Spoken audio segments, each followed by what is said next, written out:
Hey guys, tonight we begin with the softest light. Just a glow from a paper lantern swaying outside a modest wooden house, its thin walls warmed by the scent of tea and the hush of nightfall. Inside, the world moves slowly. A kettle hums gently on the stove. You're not in a temple, not in a monastery. You're in a kitchen, bare feet on worn floorboards. A breeze sneaks through the paper screen. And someone kind and ordinary, is pouring tea with both hands. You probably won't survive this level of calm, of warmth, of, oh no, now I'm drowsy before the story's even begun. So before you get comfortable, take a moment to like the video and subscribe, but only if you genuinely enjoy what I do here. And while the water comes to a boil, tell me, where are you listening from tonight? And what time is it for you? Now, dim the lights, maybe turn on a fan for that soft background hum, and let's ease into tonight's journey together. Kanisa, the woman's name isn't important. She wouldn't want it told. Not because she was secretive, but because she didn't think her life was especially special. She wasn't born into Dharma. She wasn't a nun. She was just someone with a home, a job, a garden, and a growing need to understand the quiet ache that lived inside her chest. She didn't know to call it dukkha, that gentle Buddhist word for dissatisfaction, for the subtle unease that hums beneath even good days. She only knew that sometimes, even on her favorite afternoons, something still felt incomplete. So tonight she pours tea. It's dusk, the sky blue-gray and soft. The clink of porcelain is the only sound in the room. She doesn't sit cross-legged or chant or ring a bell. She just sits down with her cup, exhales slowly, and listens. The tea isn't ceremonial. It's just what she had. But as she lifts it to her lips, something slows inside her. Not just her body, but her thoughts, and for a few quiet breaths, she forgets to worry. She forgets to plan, to fix, to arrange. The tea is warm. Her breath moves. The world doesn't ask for anything, and that is where it begins. She wouldn't know it for months. But this small moment, this ordinary pause, was the seed of a path that didn't lead her away from her life, but gently into it. A path not of renunciation, but of recognition. The Buddha once said, "Peace comes from within. Do not seek it without." She doesn't know that quote yet, but she feels it faintly as the cup warms her palms. Later, she'll try to describe it to a friend. It was like everything was still there. The dishes, the list of things to do. But I wasn't tangled in it anymore. I was just here. You take a breath now. You let that image settle. A cup, a breath.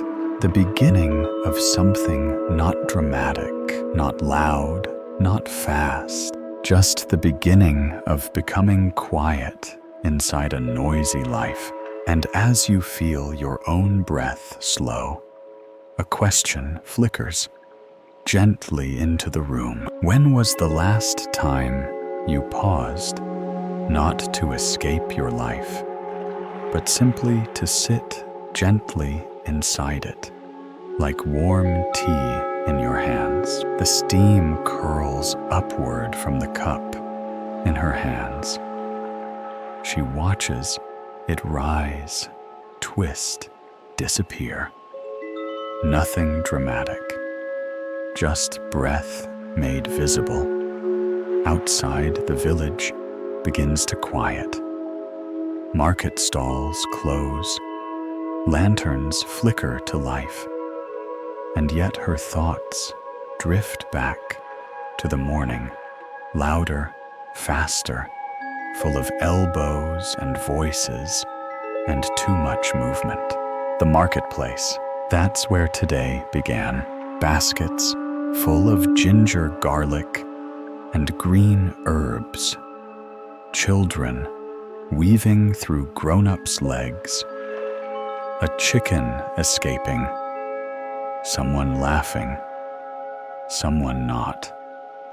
Smells of fried dough and overripe fruit, and her standing in line for tofu, surrounded by chaos.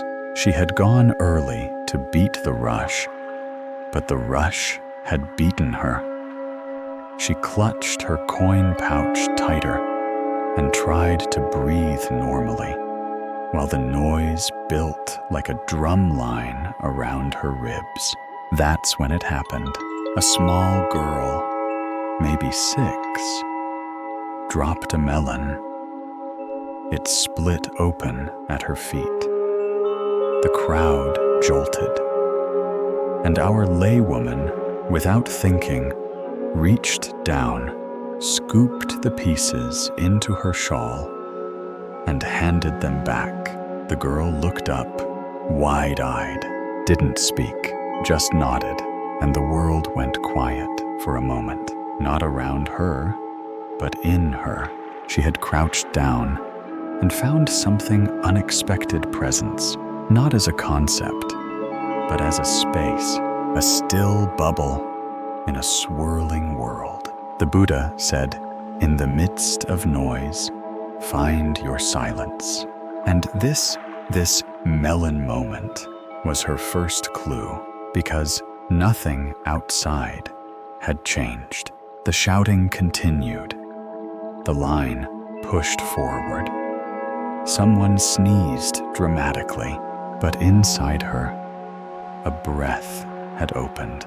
You feel it too, now, as you remember a moment like that from your own day.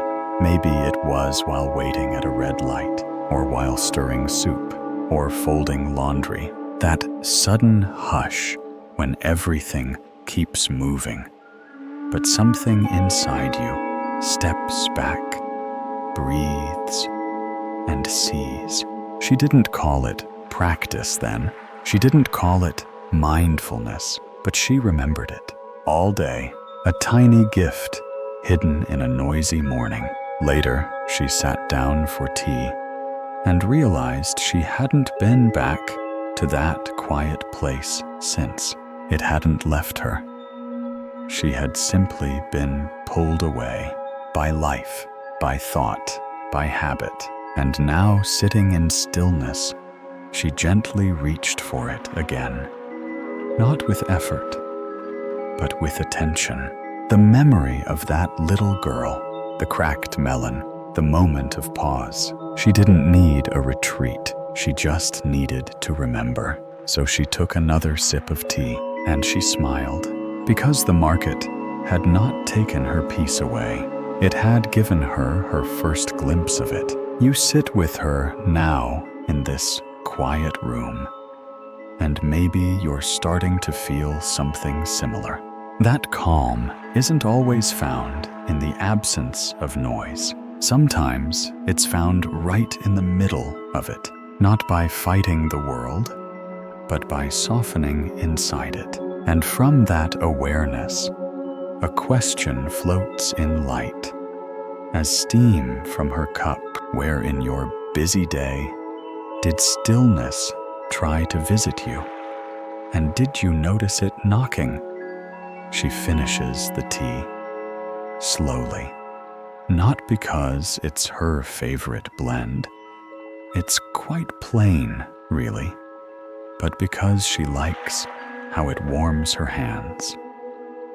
The cup, the steam, the weight of sitting down with nothing to do for 5 minutes. These small things are becoming her anchor. She rinses the cup and begins her evening routine. Washing, folding, wiping crumbs from the table. The floor creaks under her step. A bowl wobbles in her hands, but doesn't fall. And then between steps, without effort, she pauses, just for a breath. Not long, just enough. Her hand rests on the back of a chair. Her eyes soften toward the window. Outside, a moth flutters against the paper screen. It's so quiet, you can hear its wings brush the light. And in that moment, nothing big, nothing spiritual. She feels still. The work isn't done. The dishes aren't dry. The stove needs scrubbing. But she's not caught in the next thing anymore. She's just here, breathing, alive. Enough. She smiles and thinks, so this is what they mean when they say present. There's a teaching from the Buddha. One, she will hear months later and recognize in her bones. Do not dwell in the past. Do not dream of the future. Concentrate the mind on the present moment. But she doesn't know the words yet. She only knows this when she pauses. The moment pauses with her, not in a frozen way, but like a slow river that finally lets you see its stones.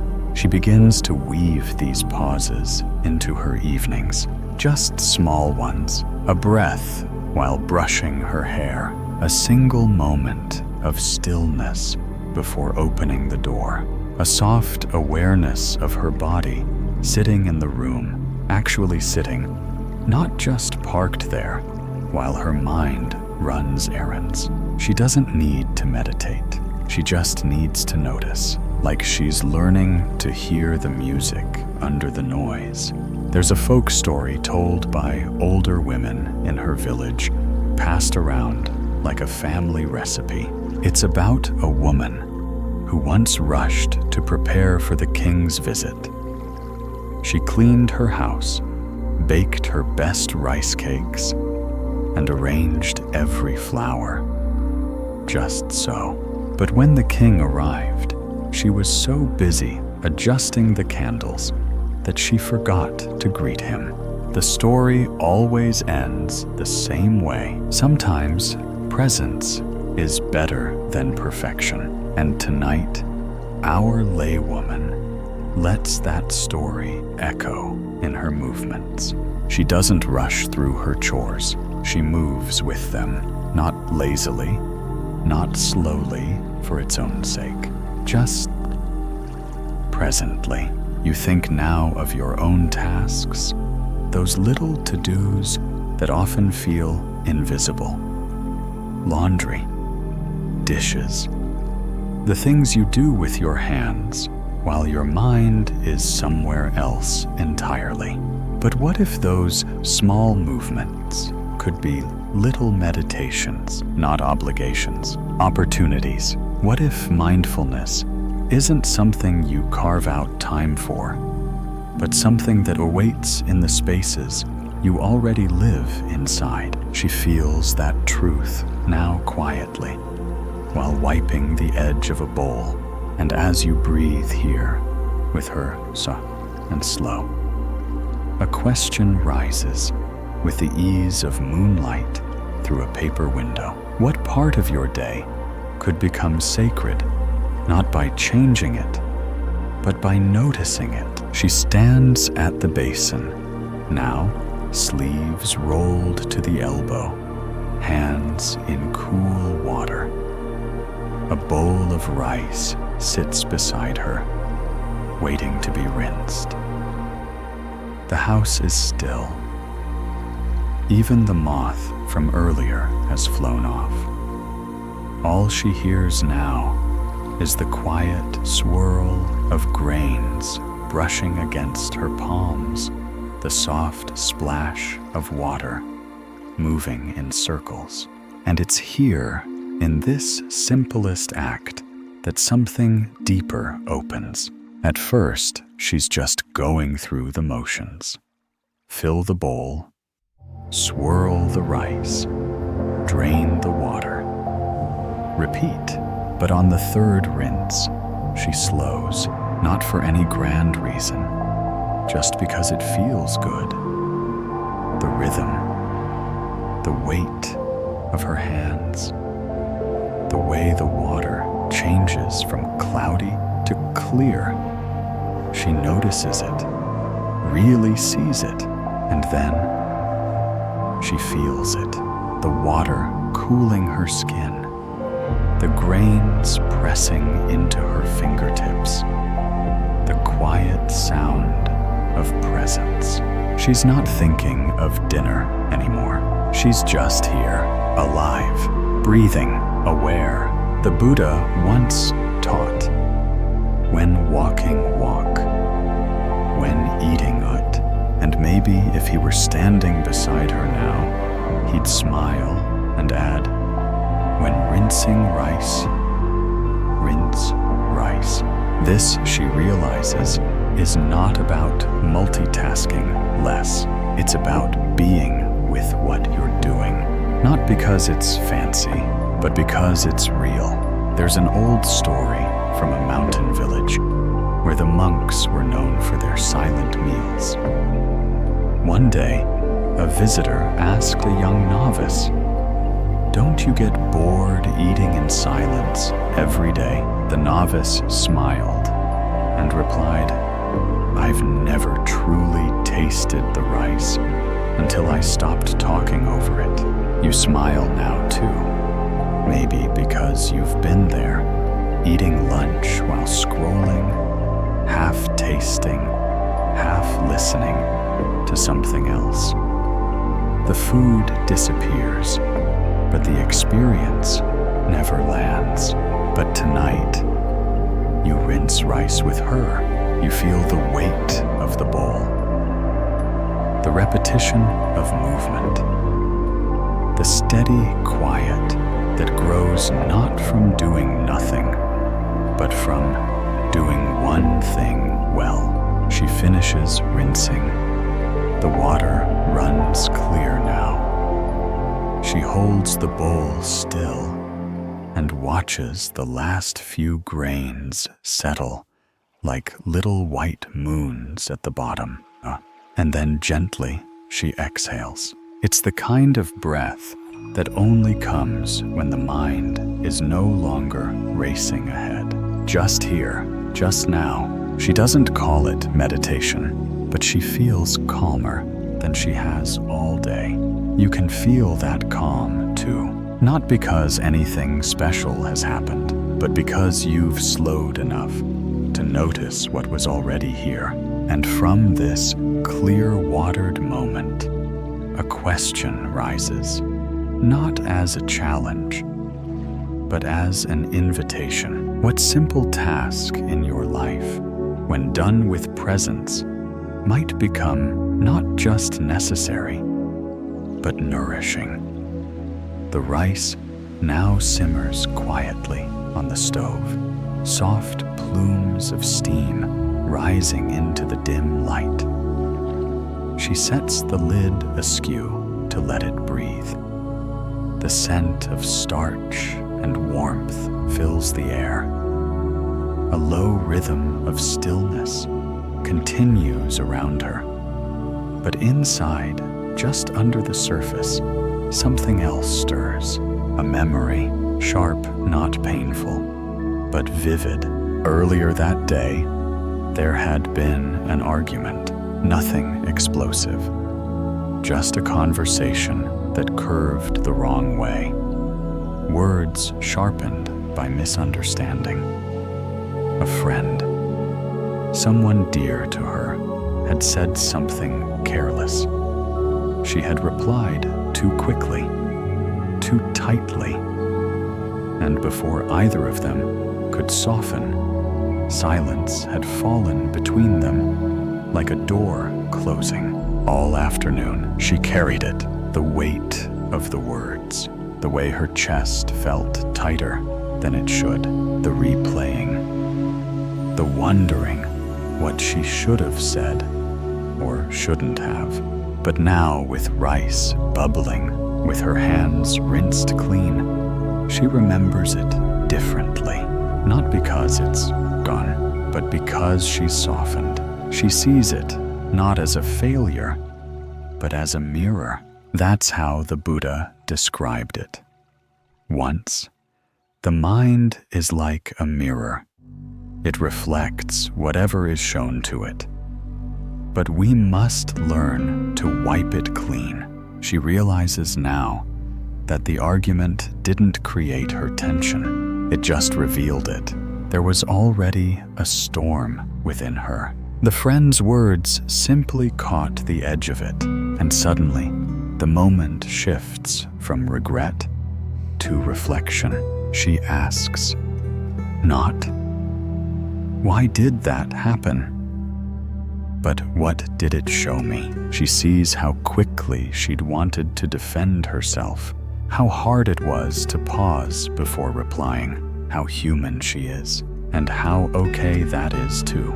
There's a parable told by grandmothers in her village about a clay pot that cracked in the sun. When the owner tried to fix it with gold, it looked impressive, but the pot couldn't hold water.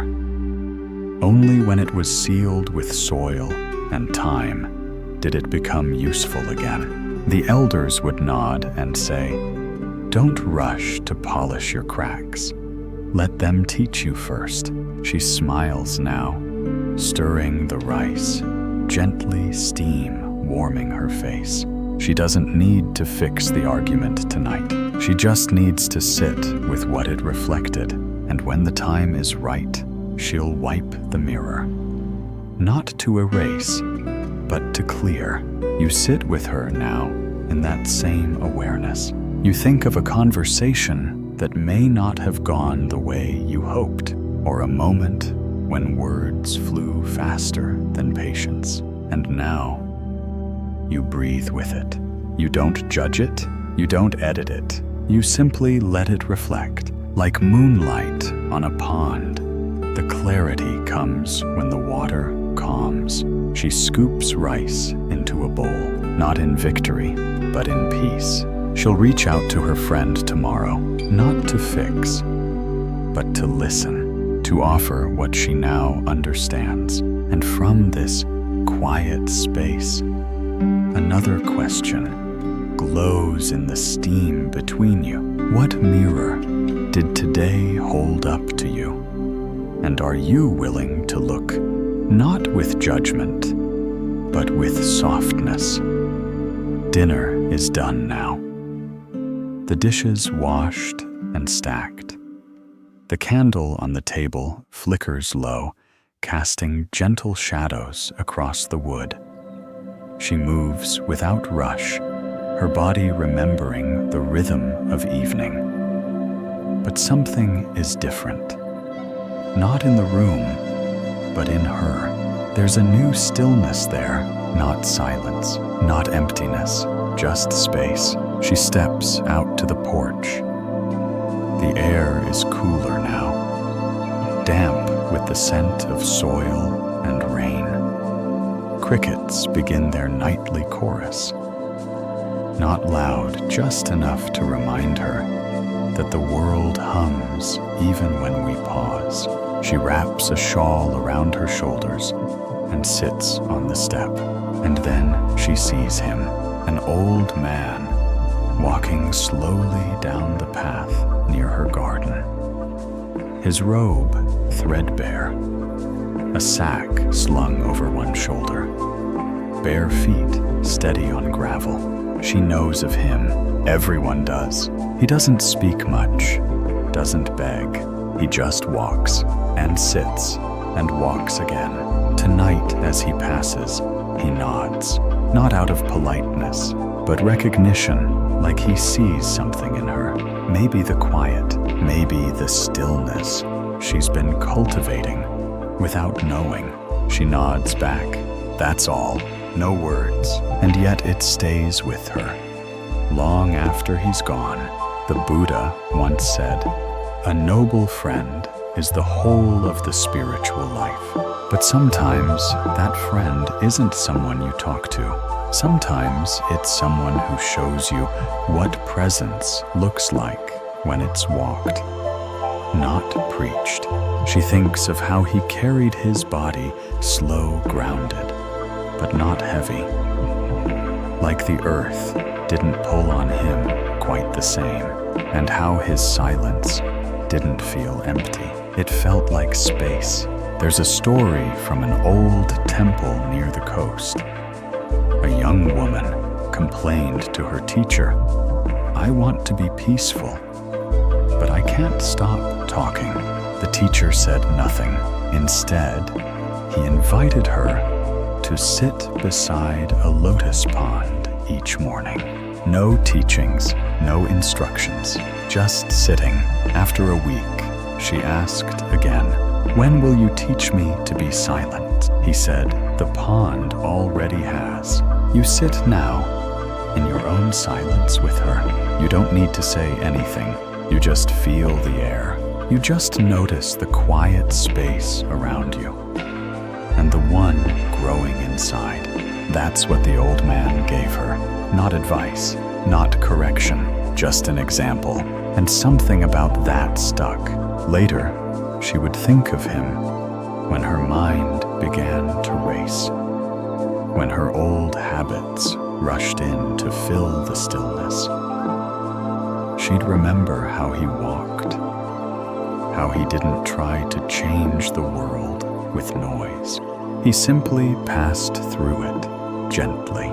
Tonight, she doesn't need a temple. She doesn't need a mantra. She just needs to sit. And she does, right there on the porch, while the moths gather around the lamp, and the earth breathes around her.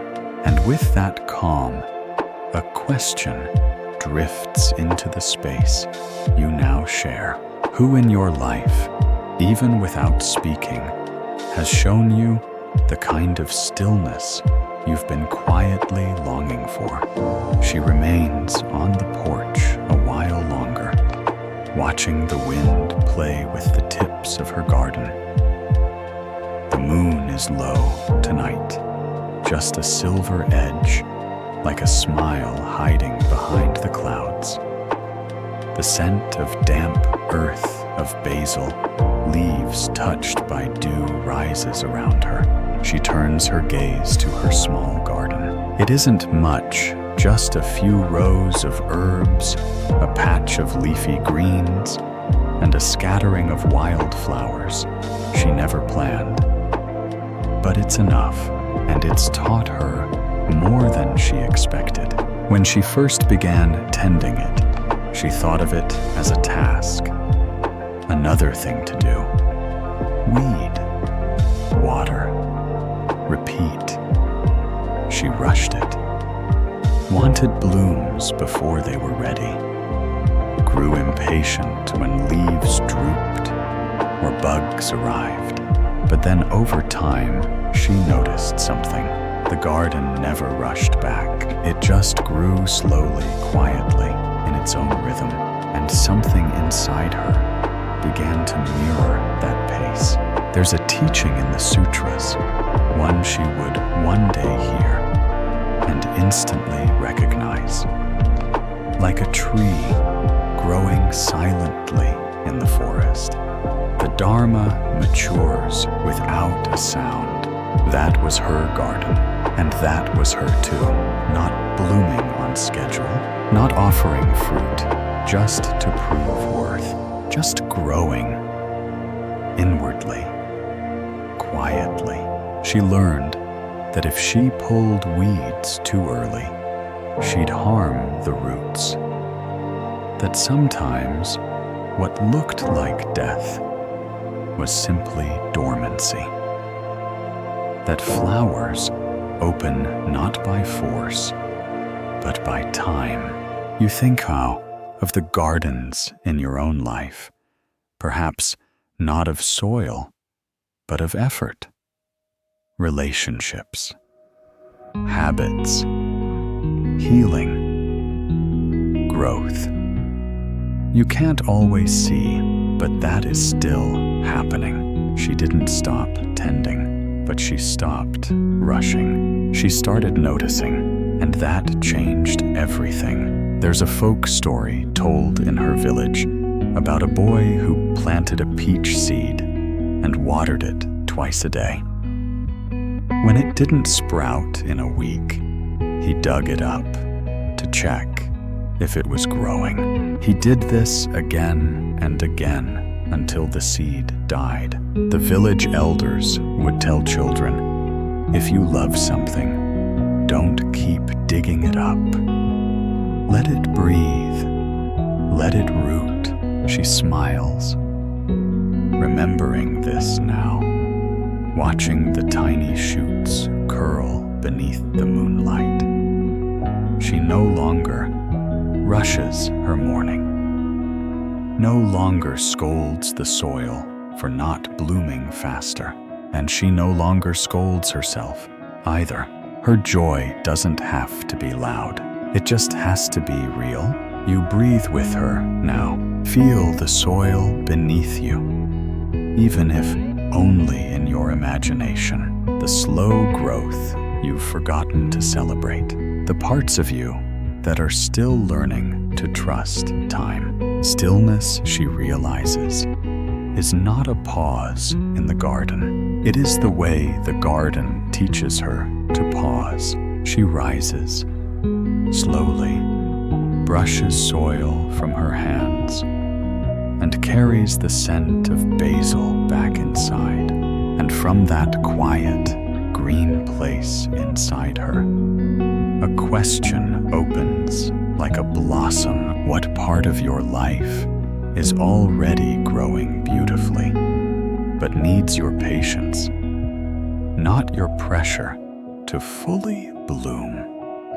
The rain begins softly, like fingertips tapping gently on a drum. She hears it first on the roof, tiny echoes above her head, and then on the garden path outside, where the stones glisten in the faint moonlight.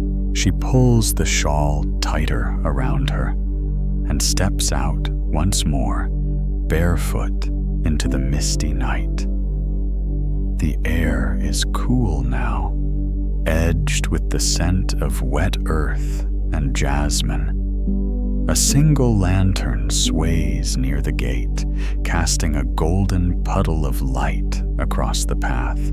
She doesn't rush to shelter. She walks into it, each step a quiet decision to stay with what is, to let the rain fall, to let the silence deepen. There's a folk story often told by traveling monks about a woman who walked home in a storm, not with fear, but with song.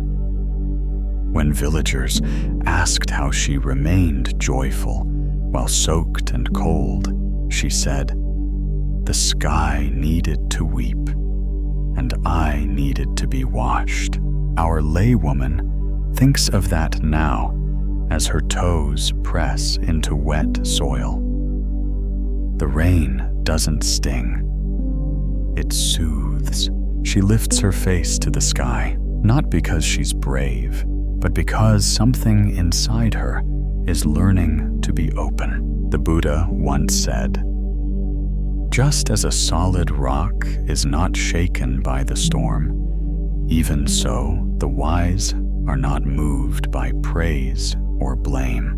But sometimes it's not just blame that shakes us. Sometimes it's change or uncertainty or the weight of simply not knowing what comes next. And tonight, the rain feels like one of those gentle unknowns, uninvited, but not unwelcome. She pauses beneath the lantern and watches the drops pass through the light. They're not trying to be beautiful, but they are. Just by falling, just by being, she exhales. For so long, she's tried to control the weather inside her, resist sadness, rush healing, manage discomfort with distraction. But this is different. Tonight, she lets herself be rained on, not because she enjoys discomfort, but because it softens her. And in that softening, she finds something she didn't expect: calm. Not because the storm has passed, but because she's stopped fighting it. You breathe with her now. You remember your own rain, literal or not. The change that came suddenly. The emotion you tried to outpace. The pause you were forced into when the world shifted around you. And maybe now you begin to see that not all storms arrive to punish. Some come to cleanse, to clear, to teach you that you can stand quietly soaked and still and feel more you than ever. She steps back inside, dripping, smiling, not dampened, refreshed. And as she lights a new candle near the window, you feel the hush settle again, and a question begin to fall like soft rain through your thoughts. What would it feel like to walk into your next storm, not as a victim of it, but as someone who trusts that even the rain has something to offer?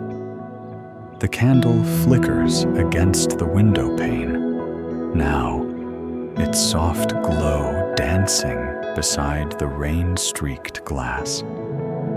Outside, the wind has picked up, not violently, but with that curious determination wind sometimes has, as if it's testing what still bends and what still breaks. She listens, not for any particular sound, just to feel the rhythm of the night. And then, as the gusts shake the bamboo just beyond her garden wall, she smiles.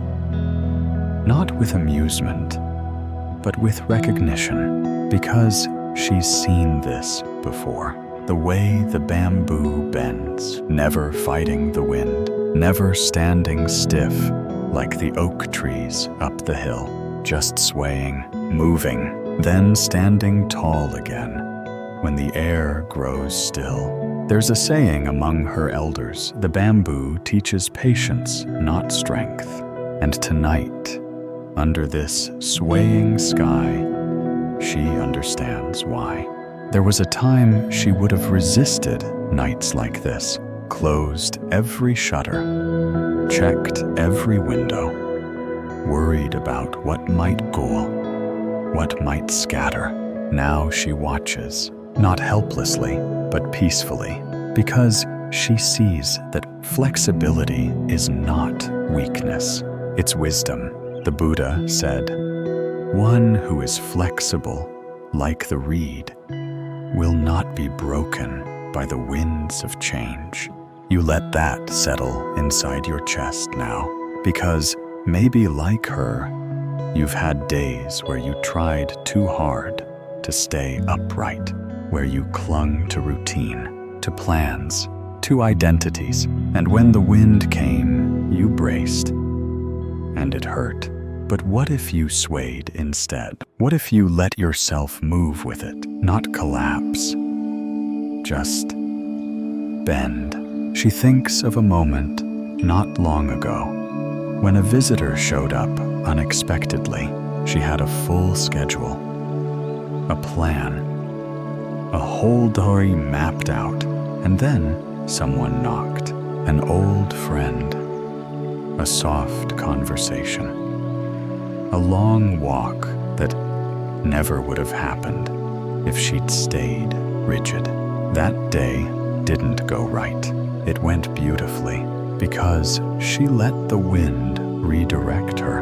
And tonight, watching the bamboo move in easy curves, she's grateful for all the days that didn't go as planned. You might think now of a time you resisted change, how hard it felt in your body, in your mind, and how maybe if you had allowed yourself just a little bend, the break might never have come. She places her hand on the windowsill. The candle dances beside her, and somewhere deep in her belly, not her thoughts, she knows softness is not surrender.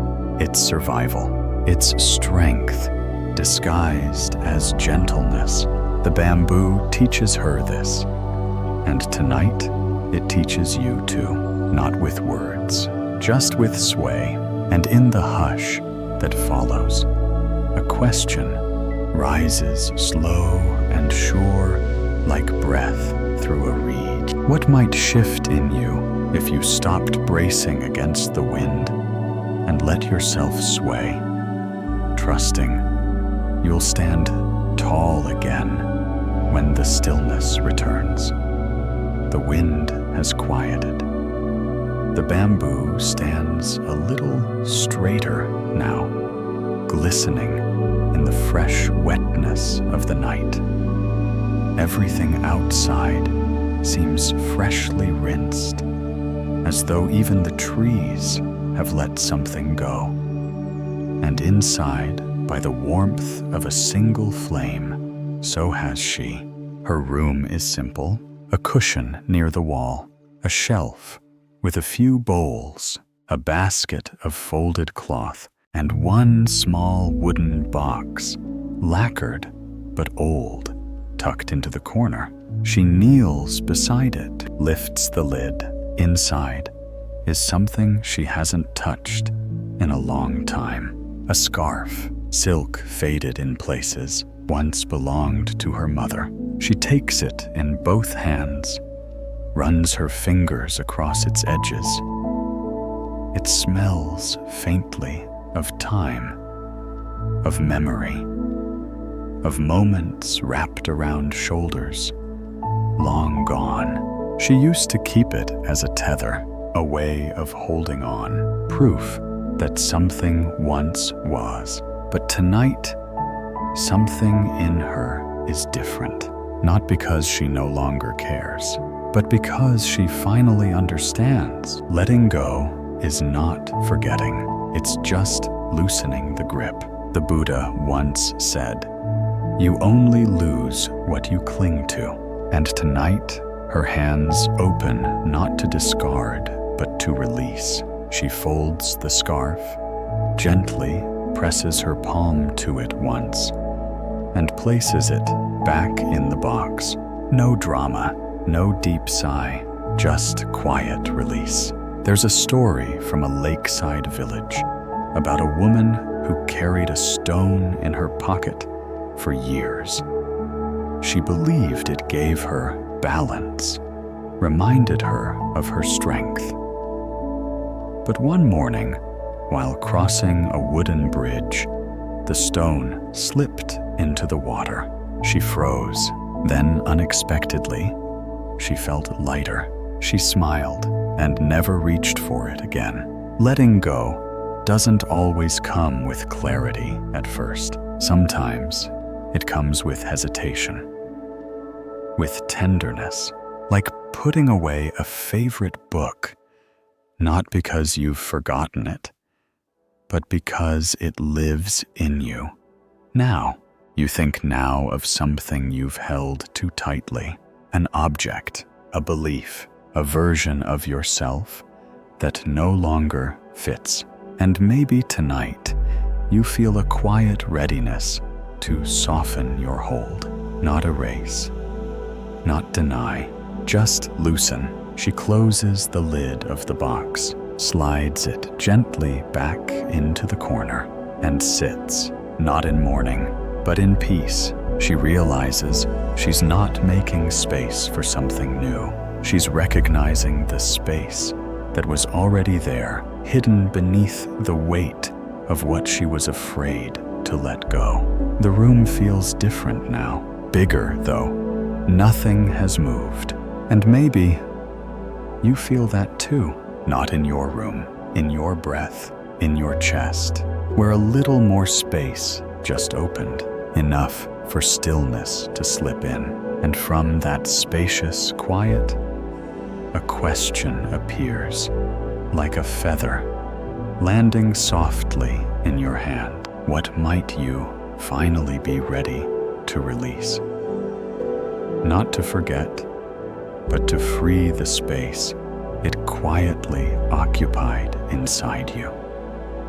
The candle burns lower now, a tiny golden lake forming at its base. Its light still warms the room, but there's less flicker, less sway. Everything has settled. The breeze has quieted. Even the thoughts in her mind seem to move more slowly, like clouds drifting instead of racing. She rises from her cushion and steps outside with a broom. The courtyard waits. Small stones line the ground, placed by her own hands seasons ago. A fig tree leans slightly over the gate, its broad leaves glistening with rain. She begins to sweep, not with urgency, not to finish, just to move with the motion. Each stroke of the broom draws a line through the wet dust.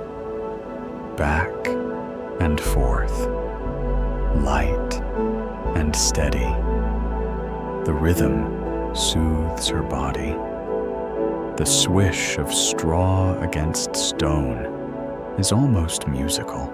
She's swept this space hundreds of times before, but tonight she's not cleaning the courtyard. She's clearing her mind. There's a Zen proverb she once overheard: sweep the garden.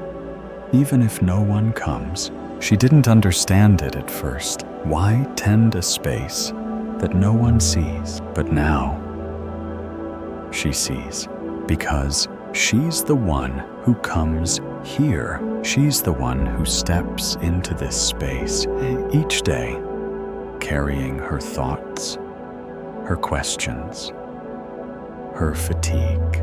And the sweeping, it isn't about tidiness, it's about clarity. The Buddha said, just as a skilled gardener removes weeds to allow the flowers to thrive, so too must we clear the mind to let wisdom grow. She doesn't push her thoughts away. She just lets them move, like dust swept gently to the side. A worry about tomorrow, a regret from last week, a small story her mind keeps trying to replay. Each one noticed, acknowledged, brushed aside, not because they're but because they've lingered long enough for now. She feels her breath align with the broom's motion, her feet grounded, her spine soft. She's not trying to achieve mindfulness. She's living it in straw and stone and stillness. There's a story in the village about an old man who swept his steps each morning for 50 years. When asked what kept him so devoted, he replied, "I am not cleaning the dust. I am sweeping away yesterday. Tonight, she feels the same. She is not erasing her past. She's simply not carrying it into the morning. You imagine yourself now broom in hand, even if only in your mind. What would you sweep away? Not to forget, but to clear the space for something lighter, something true. She pauses, broom resting against the wall, and looks around. The courtyard isn't perfect, but it's peaceful, and that is enough. You sit with her in that peace now, and as the night deepens around you, one gentle question brushes softly across your awareness, like straw over stone. What might your inner courtyard feel like if you swept it, not for others to see, but for your own quiet joy to return? She steps back inside, feet damp from the stone hands still holding the memory of the broom's soft rhythm. The candlelight draws her in once again, the familiar hush of the room, welcoming her like an old friend. She moves quietly now, placing a folded cloth over a wooden stool, straightening a bowl that had shifted, and finally sitting down beside the candle. The shadows dance on the wall, long and soft. And from this stillness, something deeper arises, not just peace, but reflection. She remembers a moment from last week. She had walked to the village early to deliver food to a neighbor who'd been unwell. She'd placed the parcel on the doorstep, knocked lightly, and left without waiting. No note, no name. And later, walking home, she felt it, that small spark of quiet joy. No one saw, no one needed to. It was enough just to give. There's a story told among the elders about a woman who wove shawls for villagers in need. She left them folded on doorsteps during the night. When asked why she never signed them, she'd say, "Kindness is warmer when it doesn't wear a name." The Buddha once said, "A good deed may not bring immediate recognition, but it purifies the heart." And tonight, our laywoman feels that truth resonate through her body like a bell. She thinks of all the things she's done that no one noticed, the little generosities, the unseen patience, the times she forgave quietly and never mentioned it. Those moments, she realizes now, are what built this peace. Not the accolades, not the praise, but the practice of showing up with tenderness, especially when no one's looking. You think now of the unseen kindnesses in your own life, the moments when you gave, not because it was expected, but because something inside you said, "This matters."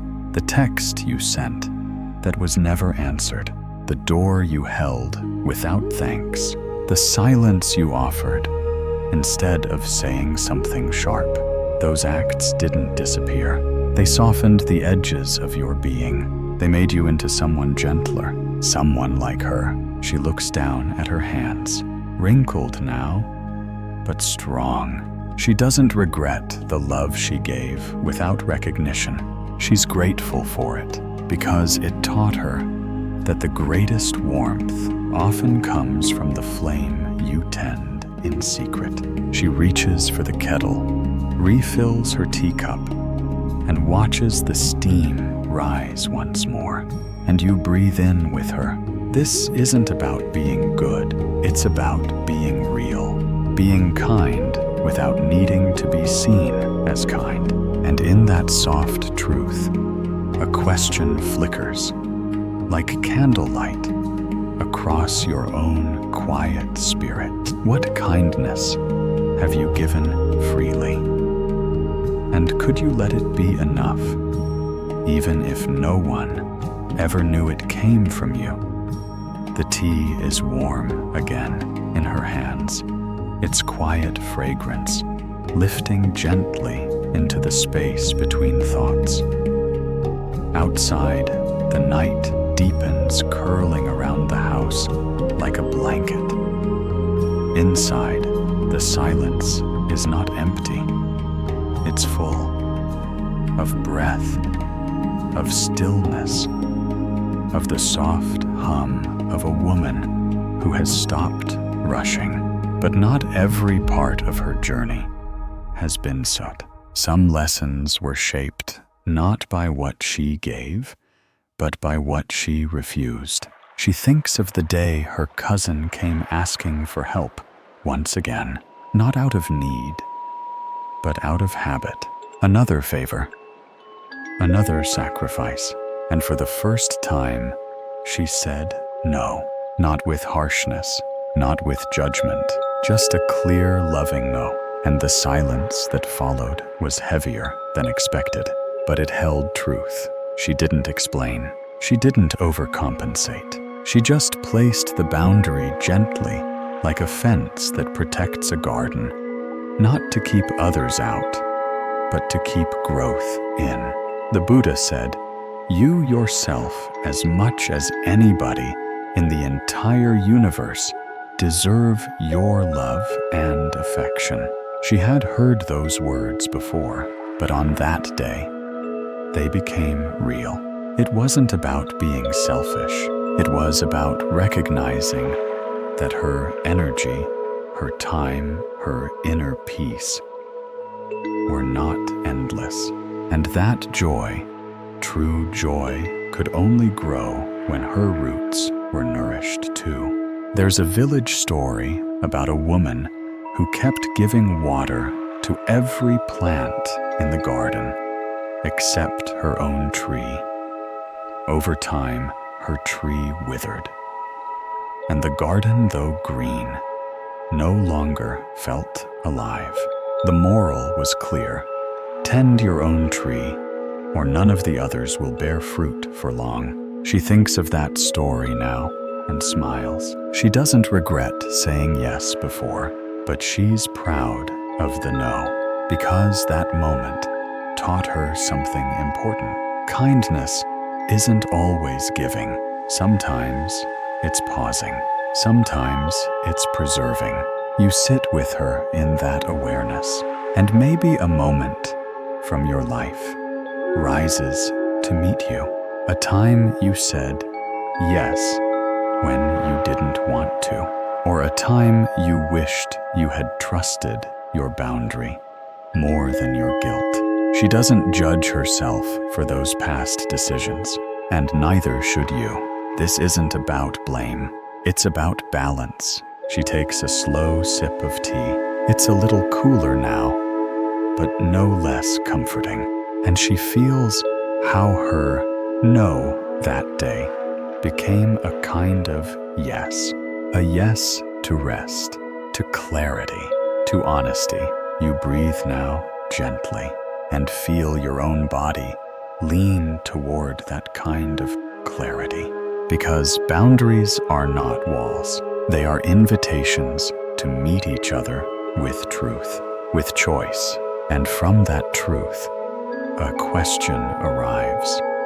Not loud, not urgent, but steady. What would it feel like to say no, not to reject others, but to return to yourself with gentleness and care? The candle now sits in a small pool of golden wa, its flame lower, quieter, but still steady. Its light flickers across the floor as she moves through the kitchen, refolding a towel, setting aside the teacup. And then she hears it again. That soft rustle at the door.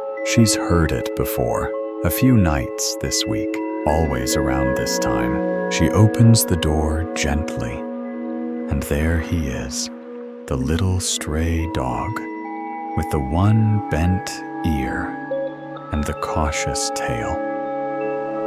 He doesn't bark, doesn't beg, just stands a few paces away, eyes watching, waiting.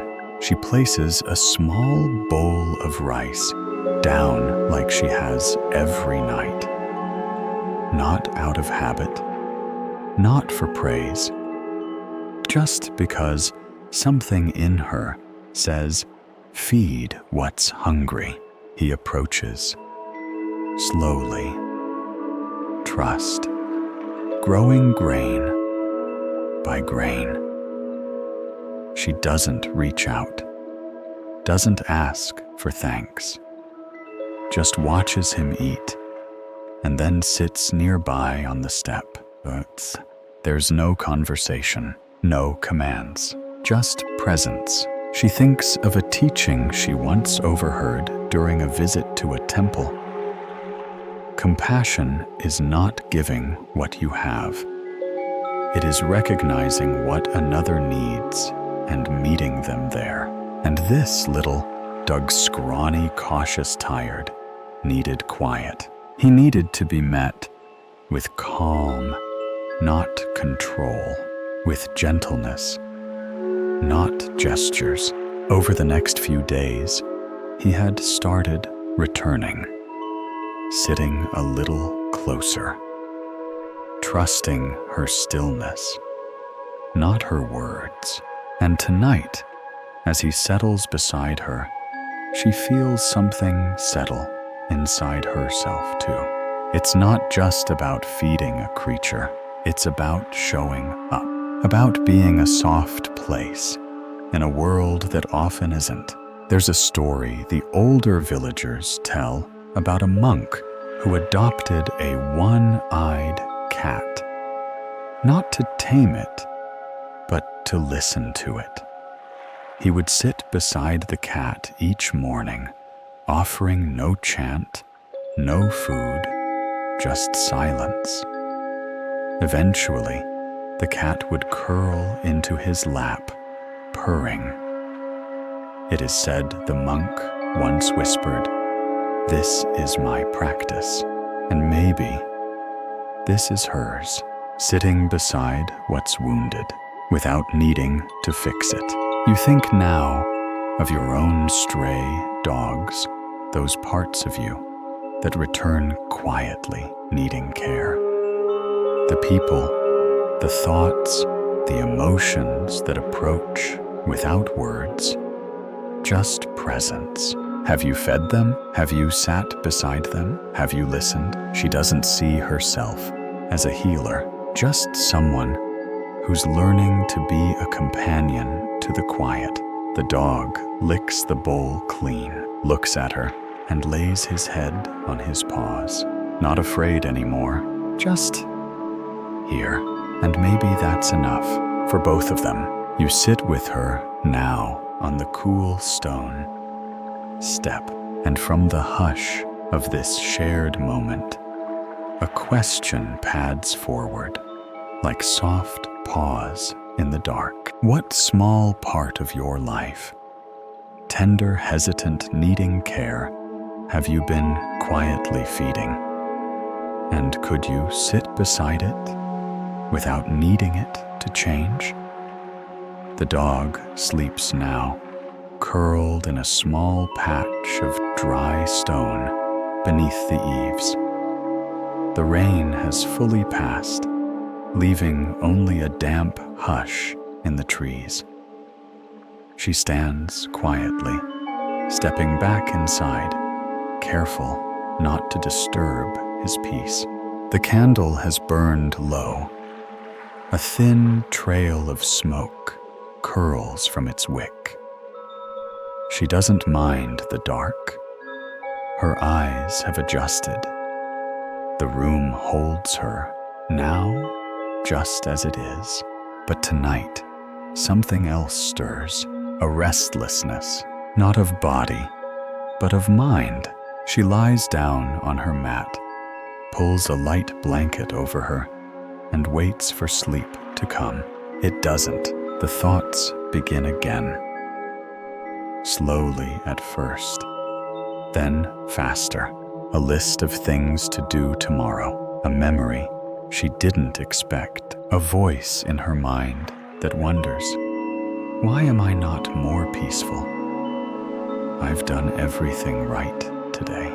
She shifts on the mat, sighs, listens to the dog breathing outside. Still no sleep, and yet she doesn't fight it. She remembers another time many years ago when a sleepless night like this would have sent her into spirals. Back then, restlessness felt like failure. Peace felt like something she was supposed to achieve. But now she knows better. The Buddha once said, "Peace is not found by pushing away thoughts, but by gently observing them and letting them pass." So she watches them, each one a leaf on a stream, floating through. Don't forget to fix the roof tile. Did I sound impatient earlier? Will the rain come back tomorrow? None of them need solving right now. They just need space, like the clouds in the earlier storm. Passing, not personal, just weather. There's a story told by nuns in a remote Vietnamese convent about a woman who could not sleep for many nights. The senior nun gave her a single stone and said, "Place it beneath your pillow and speak to it each time your mind speaks to you." So she did. Each time her mind raced, she whispered, "This thought has been received. Thank you." And eventually, the mind grew quiet, not because it was silenced, but because it had been heard. Tonight, our laywoman doesn't use a stone, just her breath, just her awareness. She acknowledges each thought, nods to it like a familiar guest, and lets it pass. No need to scold the mind for thinking. That's what it does. Her practice is not to stop it, but to soften around it. You lie with her now. Maybe your own mind is still moving. That's okay. That's part of this too. Stillness isn't the absence of noise. It's the willingness to sit with the music until it no longer asks for your attention. She smiles in the dark, not because she's fallen asleep yet, but because she's no longer chasing it. Peace isn't something to catch. It's something to allow. And from the quiet turning of thoughts, a question rises, not to awaken you, but to help you settle deeper into the truth of your own rest. What might change if you stopped trying to quiet your mind and instead simply made space for it to move gently through you, like wind through trees? The night deepens. The candle has gone out completely. Now, its wick resting in a soft circle of cooled wax. The dog is still sleeping outside, unmoved, and inside she lies quietly, eyes open, not wide, not alert, just present. The restlessness has softened, not vanished, but transformed. And as she lies there, her hand rests near a small wooden bowl on the shelf beside her. It had cracked last season during the winter's first cold snap. The change in temperature split the rim just slightly, but enough to make her consider throwing it away. But she hadn't. Instead, she kept it, and then, one quiet afternoon, she repaired it. Not with glue, not to hide the crack, but with resin mixed with gold, the way the Japanese do in their art of kintsugi. Not to pretend the break never happened, but to honor it, to say, this too is part of the story. She runs her fingers along the line of gold, now the gentle curve of the bowl. What once seemed like a flaw now glimmers in the moonlight, subtle but beautiful. The Buddha taught, better than 1,000 hollow words is one word that brings peace. And sometimes that word is simply enough, not as a stopping point, but as a recognition of wholeness, even with cracks, especially with cracks. There's a story shared quietly among the lay community in her village about a woman who wore a bracelet made from broken teacups. When asked why she chose something imperfect, she replied, "It reminds me that I didn't break when life did.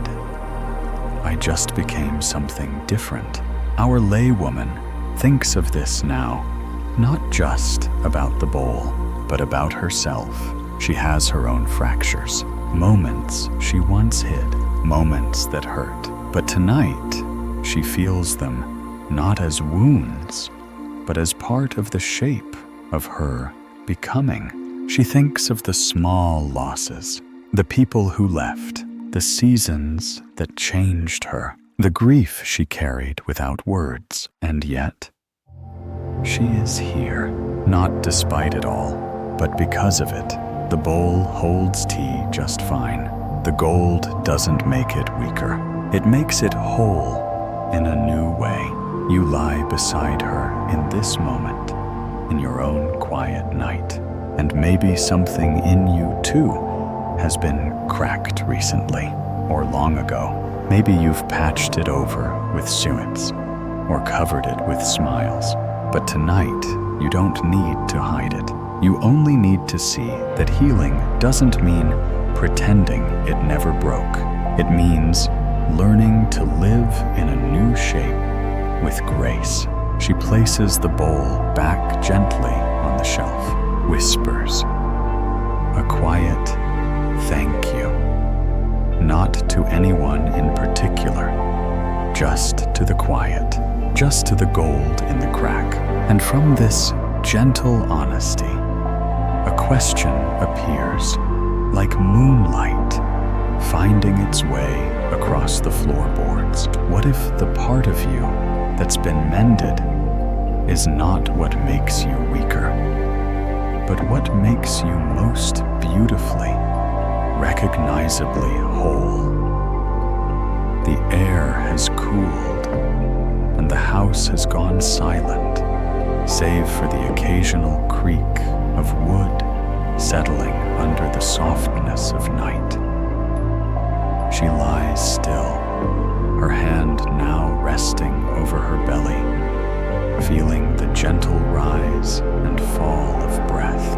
Tonight was different, not because she followed a perfect routine, but because she allowed each moment to unfold as it was. And yet, as she stares into the dark, a new thought appears unexpected and a little sheepish. I forgot to meditate today. No cushion, no timer, no incense or bell, no official practice, just life. She waits for the guilt to come, the old habit of self-scolding, the inner voice that likes to tally spiritual gold stars. But nothing, just quiet, just presence, and then laughter, soft, small, and only for herself, because somewhere deep down, she knows she didn't forget. She simply lived the practice differently. The Buddha said, "The mind that is awake is never far from the path." And tonight, she sees it clearly. The path was not the cushion. It was the broom in her hands, the rice between her fingers, the dog on her step, the silence after an unspoken no, the quiet ache before sleep. Every part of her day was a kind of meditation, unpolished, unposed, but true. There's a story told by the elder women in her community, passed along like embroidery patterns. A laywoman once apologized to her teacher for missing her morning meditation. "I was busy carrying water," she said. The teacher replied, but were you carrying it with awareness?" She had been, and that was enough. Tonight, our laywoman realizes the same. She's carried her whole day, not with perfection, but with presence. And that counts. That's more than enough. You breathe with her. Now, slowly, steadily, you think of the times you've told yourself you should have done more. More sitting, more silence, more spiritual something. But maybe you were already doing it. Maybe brushing your teeth slowly was a kind of mindfulness. Maybe the walk you took, the pause before speaking, the moment you chose to be kind when no one would have noticed that was your practice. She rolls gently onto her side. No guilt, no list, just a quiet whisper in her chest. I was here. And maybe that's the deepest form of presence. You lie beside her in the dark. No need to tally your day. No need to judge. Just let it rest. Let it settle. Let the path be a little less straight and a little more kind. And from the heart of that kindness, a question surfaces, not to demand more, but to offer peace. What if your life is already your meditation, and your awareness of that truth is the most important practice of all? The wind stirs gently against the paper screens, now just enough to lift a corner of the curtain. Outside, the sky has cleared. Stars blink like distant lanterns hung across the velvet dark. And from somewhere beyond the village wall, music begins soft, distant, carried on the breeze. She smiles. Tonight is the Lantern Festival. She had nearly forgotten. It's not a grand affair in her village. No fireworks, no formal parades. Just neighbors lighting small rice paper lanterns, placing them along the paths, and letting their soft glow remind them joy doesn't have to be loud. She rises, wraps her shawl again, and steps into her sandals. The path is lit in golden dots, each lantern flickering like a heartbeat. Children chase the shadows they cast. Elders walk slowly, nodding to one another. Laughter rises light and natural, like bird song at dusk. She walks among them, hands folded quietly in front of her. She doesn't speak. She doesn't need to. Every face she passes reminds her of something. This is the world I once tried to escape. The busyness, the noise, the longing for something deeper. And yet, tonight, she feels no need to withdraw, because now she carries her quiet with her. Stillness isn't somewhere she goes to hide. It's something she's learned to bring with her into the noise. The Buddha said, "Like the lotus that blooms in muddy water, the wise remain unstained amid the world." She thinks of that now, watching a little girl skip past, holding her lantern like a treasure.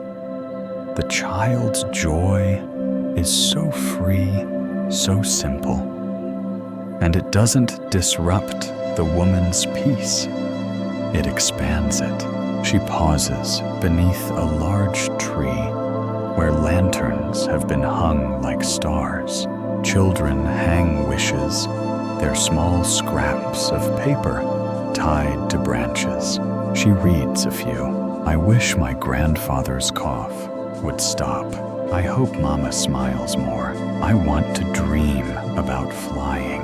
No greed, just tenderness. She adds no wish of her own, not because she has nothing to wish for, but because in this moment, she feels she already has what she once wished for. A joy that isn't conditional, a peace that doesn't depend on violence. You walk with her now in your mind's eye. Feel the warmth of lanterns, the coolness of night, the soft, festive noise that doesn't intrude but lives beside your breath. This too is practice, not retreat, but presence in the world, without being consumed by it. You remember a time when you were in a crowd, but still calm.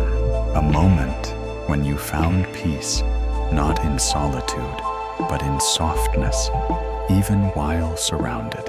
That is the art she has found, and it glows in her like a lantern from within. She walks back slowly, not because she's tired, but because she's full, not with things, with stillness, with joy, the kind that doesn't shout. And as she reaches her gate, another question arrives, gentle as candlelight on paper. What if peace isn't something you have to leave the world to find, but something you can carry with you, even into the noise, like a lantern cupped gently in your hands? The lanterns still glow behind her as she closes the gate. A soft hush returns, like the house itself has been waiting for her. She removes her sandals, washes her hands. The water is cool grounding. She dries them on a cotton cloth that smells faintly of lavender and wood smoke. She steps into the sleeping room once more. The candle is long gone, but moonlight filters in through the thin paper walls, casting silver shapes across the floor. The dog lifts his head outside, then settles again with a sigh. All is well. She lies down again this time, not from tiredness, but from fullness. The body is still, the breath soft, no chase, no longing, just presence. And as she lets herself melt into the mat, she thinks of the walk she took just before dawn, several months ago. The one that changed everything, though. Nothing had happened. She had woken before the village stirred, unable to sleep, and wandered out past the fields. No plan, no goal, just walking. Birdsong began low and scattered, then gathered into a chorus. Mist clung to the rice paddies. The sky began to open gently, one brush stroke of color at a time. And in that quiet, it happened. Not enlightenment, not some grand revelation, just peace, a sense of belonging to the moment, to her breath, to the path beneath her feet. She hadn't been anyone special that morning. Not a student, not a teacher, not a success or a failure. Just a being, breathing, walking, alive. The Buddha once said, "Walk as if you are kissing the earth with your feet." And that's what she did. That's what she does now, even in stillness, even in sleep. She walks gently through each moment, touching the earth, not with weight, but with reverence. You lie with her now, in that same reverence, feeling how little you need to do in this moment. The walk is enough. The breath is enough. The body soft and steady is enough. She knows now that peace didn't arrive like a package. It emerged from attention, from stillness, from walking quietly toward herself, day by day. Her path wasn't carved in stone. It wasn't grand or praised or perfect. It was simply hers. And because of that, it was true. You rest with that truth now, letting your body exhale, letting your mind loosen. And from this asal breath of presence, a question arrives, not for the mind to solve, but for the heart to hold as you drift toward sleep. What if your life, just as it is, walked gently and with care, has already been your path toward peace all along? She doesn't remember falling asleep, only that her body softened like candle wax, and the world became very still. The dog outside still breathes in gentle rhythm, and the moon has moved slightly, its silver light resting now across the wooden floor, reaching toward her resting form.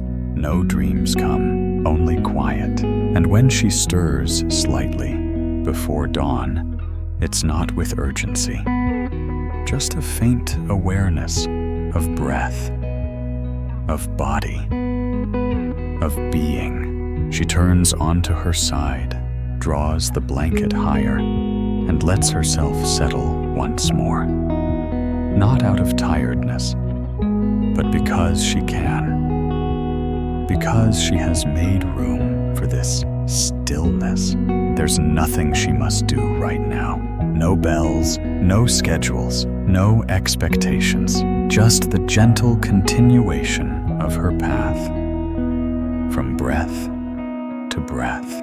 She thinks faintly of how far she has come, not in miles, not in years, but in awareness. From those first small pauses with tea, to rice rinsed with attention, to kindness offered silently, to saying no with love, to feeding a stray dog with nothing asked in return, to walking among the noise and still hearing the quiet within her. She didn't renounce the world. She embraced it gently, not with grasping, but with gratitude. She didn't need a title to follow the Dharma. She just needed to listen. And tonight, that listening has grown so quiet. It has become indistinguishable from peace itself. The Buddha once said, "If with a pure mind one speaks or acts, happiness follows like a shadow that never leaves." And perhaps that is what she feels now. Not a happiness that shouts, not the kind that dances, but the dark shadow of joy, the kind that walks beside you unnoticed, until one day you sit down, breathe in, and realize it never left. You breathe with her now. Feel the same warmth in your chest, the same quiet joy that doesn't need explanation, only permission. Permission to be here, to rest, to trust that nothing more needs to be fixed before you can feel whole. You are not becoming peaceful. You already are, not because the world has changed, but because, gently, slowly, you've stopped arguing with the moment. You've allowed the world to be as it is, and allowed yourself to be as you are. This is the path, not elsewhere. Here, now. With one soft, final exhale, she closes her eyes again, not to escape life, but to rest more fully in it. And from that fullness, a final question, more like a lullaby than a riddle, rests upon your heart as your eyes begin to close. What if the quiet joy you've been seeking has been walking beside you all along, waiting patiently for the moment you finally decide to sit down and feel it? Now everything is still. The room, the breath, the thoughts, they've all softened into the folds of this moment, like a blanket pulled gently around your shoulders. There is no need to move, no need to rise. Even the body, so often ready to do, is resting now in the gentle rhythm of being. Let your breath slow even more. There is no wrong way to lie here, no wrong thought, no wrong feeling. This is your moment of return, not to some distant ideal, but to the simple peace that lives just beneath the surface of everything. Like our Laywoman, you've walked gently through noise, through memory, through stillness and movement. You've opened doors and sat beside discomfort. You've swept the courtyard, fed the dog, held the bowl with the golden crack. You've remembered that your presence is not something to earn. It's something to embody. Feel your breath as it moves like wind through tall grass. Feel your body become the garden tended not through perfection, but through care. There is nothing more to become tonight. There is only this peace, this pause, this path beneath your feet, even as you lie still. So let go now of effort, of yesterday, of any need to chase tomorrow. You are safe, you are held, and like the promptest lantern floating on a quiet pond, you are gently drifting deeper into rest.